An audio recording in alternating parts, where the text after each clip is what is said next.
Hey everyone, welcome back to another episode of Teach MA Dude, where I'm going to give you some real insights and analysis from a practicing Massachusetts teacher.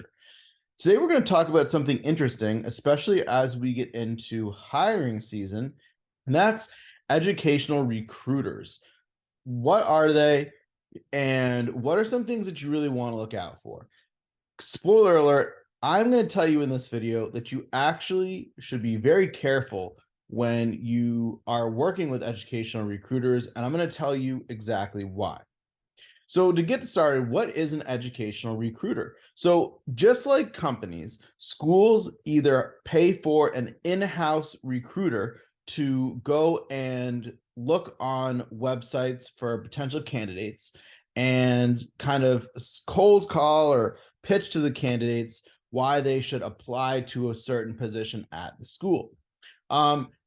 Or they will pay for some kind of outside company to do so. So typically some examples of where you're going to see this recruiting happening are on things like Handshake, which is an app that you can sign up for. I personally don't really recommend it, but a lot of people will use it. And they will typically cold call by sending messages through the Handshake app saying, hey, please apply for this job. We thought you'd be interested for the job. And it is a very kind of wide net that's cast when they do stuff like this.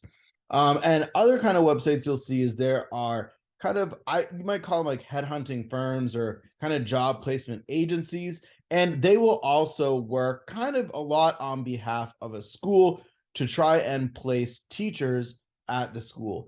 I'm not going to name any of them because I personally am not supportive of them and don't want to give them free advertising. All right. So my personal opinion is that you really need to be very cautious of these kind of recruiters. And here's a few reasons. First, in my belief, in my solemn belief, schools that you really want to work for will not pay recruiters to hire you. Okay. And that's because that if you have a really strong school, particularly a public school, where there's a lot of interest and a lot of people genuinely want to apply to the job, they're not going to need a recruiter to go and look for people to work there.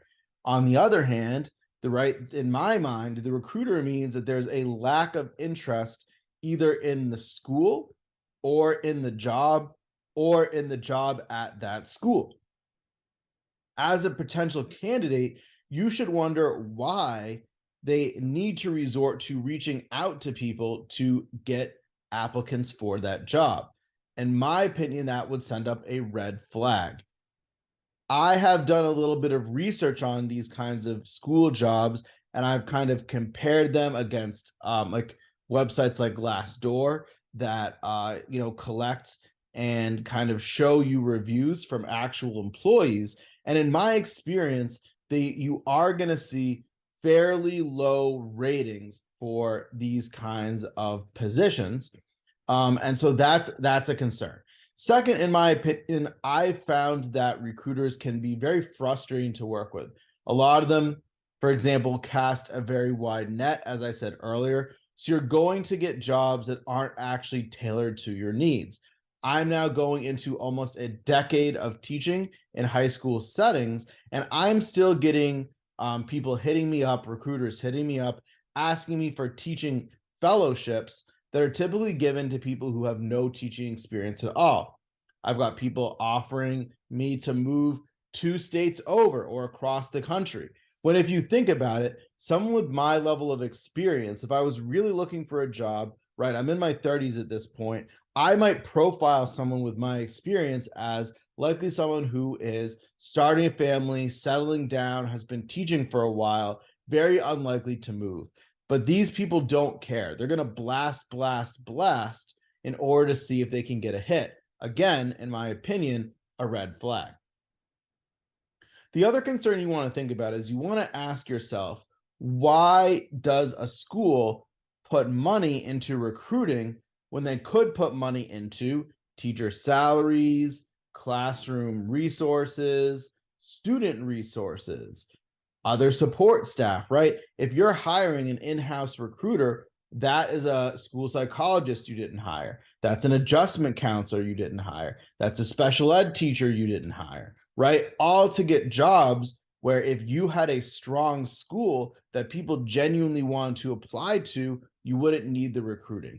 And then also going back to one of my earlier remarks, you will see a lot of very misleading language in the kinds of pitches you're going to get. I still remember to this day that I went back and forth with the recruiter and I had to say, hey, you really need to think about how you're marketing these jobs. I'm again not going to name it, but there was I believe it was a charter school who reached out and told me about their super generous vacation time, how they have all this paid time off. And I asked them, what days, you're talking about this vacation time. Well, what days do you get off? And they said, well, we do have a summer vacation.